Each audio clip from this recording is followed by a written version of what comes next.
Once upon a time, there was an ordinary school in an ordinary town with a factory making cars.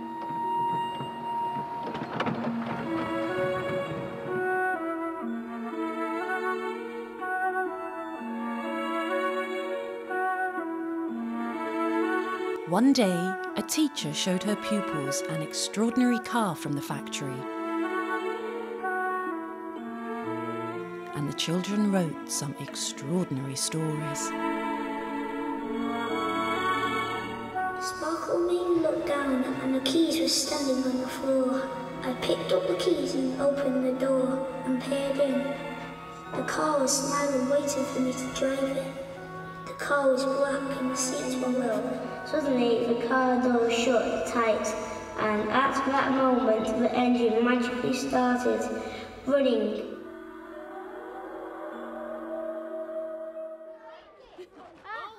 Over the last 7 years, Leighton Primary School in Crewe has made some remarkable improvements in literacy.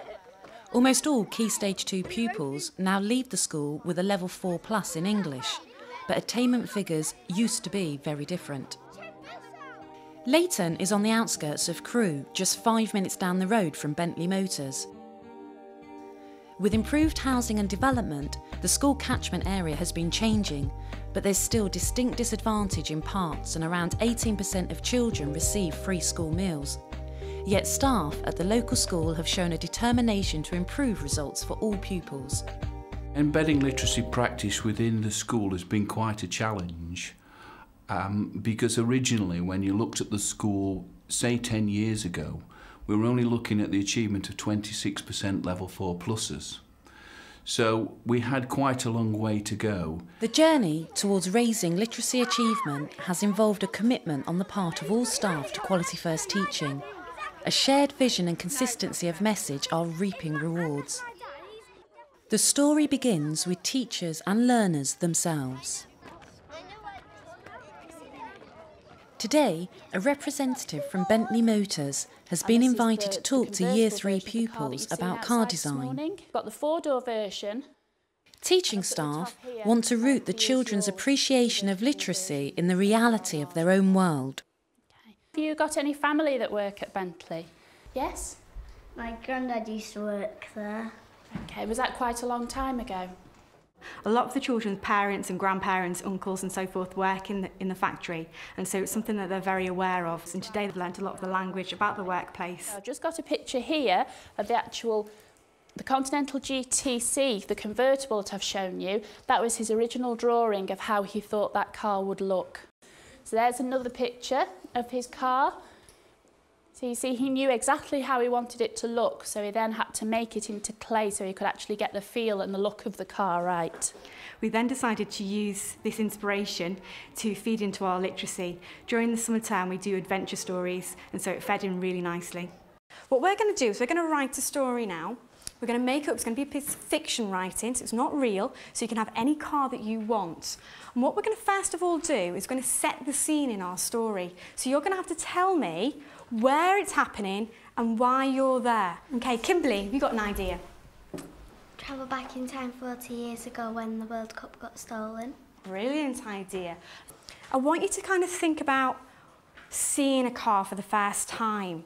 And when you see it, describe to me very carefully what it looks like. So you've got to get the reader's interest. Off you go.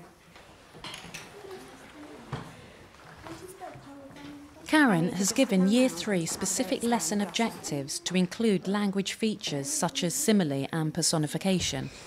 I sat on a seat, I turned on the engine and it smelled like smoky bacon. And it rattled like an earthquake. The car moved in the air with the massive blue wings moving it side to side. Suddenly the car door shut tight, and at that moment the engine magically started running. It sounded like an elephant moaning. They're telling me something that's like not non-fiction, and I'm writing something that is fiction, and then I'm making it up into a story. A balanced approach results in all-round improvement. If you actually give children the techniques in writing, if they're aware of what techniques they need to use when they're actually writing, all writing becomes easier. I think if you're a good fictional writer, you'll become a good non-fictional writer. If you're a good reader, you will become a good writer. An elephant, when he moans, is quite loud, so I thought the engine would be loud, so I decided to use it like an elephant. It's easy because you just have to use your imagination. The school's emphasis on progress and achievement in every single year of a child's life means that every member of the school community shares an awareness of direction and targets. As a class teacher to Year 3, Karen has to ensure that the transition from Key Stage 1 into Key Stage 2 is smooth and meaningful. From Year 2 to Year 3, you're really looking back at the Year 2 objectives all the time to find out what the children have done, what they're confident in doing. You're then looking forward to the Year 3 objectives and seeing how you can build through them to get the best out of the children. The children in the class are all different abilities, so we're always looking to their next goal, their next target. And sometimes that means we're looking at the Year 4 objectives, sometimes the Year 5 objectives. It all depends where the children are and what they need to be challenged. And the children really like to be challenged, and there's nothing better when they go back and they read their work and they're really happy with what they've written. As part of the school's drive for consistent achievement and improvement, the Literacy Coordinator, a Year 6 teacher, and the Assessment Coordinator, a Year 1 teacher, organise a moderation exercise. Moderation exercise that we do is an annual exercise, and it's something that Joe and I run together. Which includes? We include all staff in it. Key Stage 1 and 2. Yeah, and it's basically to ensure continuity in levelling across all year groups. Teachers and teaching assistants are expected to know exactly where children are up to in their learning and where they need to go next. For this, everybody needs to understand levelling. So Joe has planted some red herrings amongst these samples of levelled work.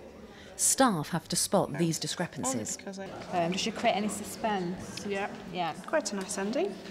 So it flows quite well, doesn't just stop either, which is good. Good use of paragraphs. Yeah, I find it really interesting looking at this work actually to see what they're going to be heading for, the kind of work that they're going to be doing in Year 3, and comparing my Level 3 Cs with their Level 3 Cs. The Year 2 and Year 3 teachers work closely together. They look at objectives from the Year 2, the sort of transition, the difference between the objectives in Year 2 and Year 3, and they also start them in the same books that they write in their literacy lessons in Year 3. So the presentation, they work very strongly on the presentation towards the end of Year 2, so that it's not a big jump for the children when they get into Year 3. And it's not just the staff who are mindful of targets. Every Key Stage 2 pupil is set goals relating to improvements in reading or writing. But crucially, they understand and know how to use these targets. Okay, speech marks. I've got speech in that paragraph in that paragraph. Dash. Dash is there. Well, our targets are in the front of our books, and we either put smiley faces on them or like little ticks to show whether we've improved them. Well, on the sheets it tells us what you need to put in a Level 5 piece of writing, like a wide range of vocabulary and punctuation, so you know what to put in to get the Level 5. Well, today we're going to do a follow-up lesson to all the work that you've been doing on the coast. Outside literacy hour, however, there's no letter. Literacy is the foundation to learning across the curriculum at Leighton. Wow, that's great. Let's have Ryan. It's where a piece of land meets the sea. This is a Year 5 geography lesson on coasts. Class teacher Wendy Hardman ensures that the lesson is underpinned by core objectives for speaking, listening, reading and writing. Your first task is going to be to read this comment and to discuss in your group who you think this person is. Remembering this person is somebody who uses the coastline. We like to go dancing or bowling in the evenings. Do you think it's holidaymakers or residents? Well, it can be both, because you can have a mixture. Speaking and listening through debate, through discussion, through philosophical thinking, enables the children to develop cognitively. Now, it supports history, it supports geography, it supports design technology, both in terms of being able to be independent researchers, but also then, as far as outcomes are concerned, when there's a written report or some other non-narrative piece of work the children need to do.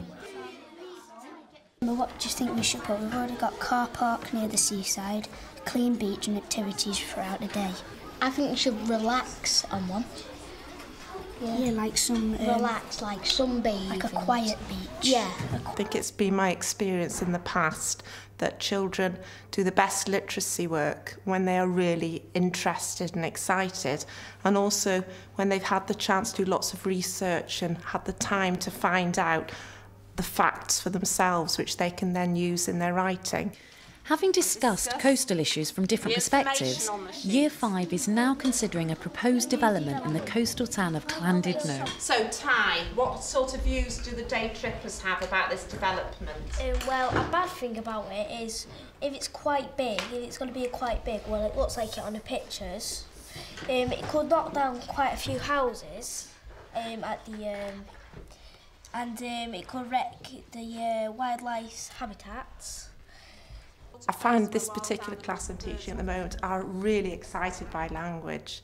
And the best thing is when you teach them geographical language, and they'll take every opportunity to bring it into their normal conversation. As we move into transition beyond Year 6 into Key Stage 3, the children are going to be faced with having to cope with significant amounts of non-fiction work, and particularly non-fiction writing, which is going to be the key really to how they are assessed as far as their knowledge and learning is concerned. There are other consequences. We would miss the lovely sight of beaches, and it would be awful. As a follow-up to their reading, research and discussions on the coast, Wendy asked the children to write a persuasive piece outlining arguments for or against the proposed coastal development. And it was like you could write forever. It was like you could write a whole booklet of information, but you had to shorten it down into some paragraphs to make it into persuasive writing. I believe it is a sensible, appropriate idea.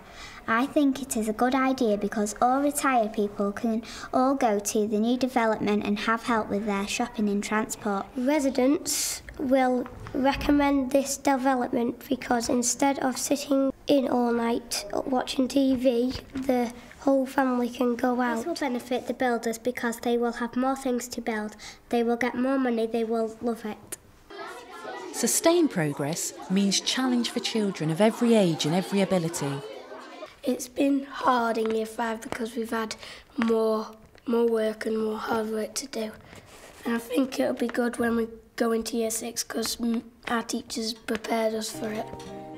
At Leighton, teachers' enterprising and imaginative approaches are clearly motivating children to achieve their targets. And they're looking forward to continuing their journey. There is much more of a flexibility within the literacy framework that's emerging that, in a sense, we will be able to incorporate already into the existing programmes in school. And I feel that there's an opportunity there for teachers to ensure that you have good quality literacy teaching, but within the context of more freedom and choice and creativity for schools.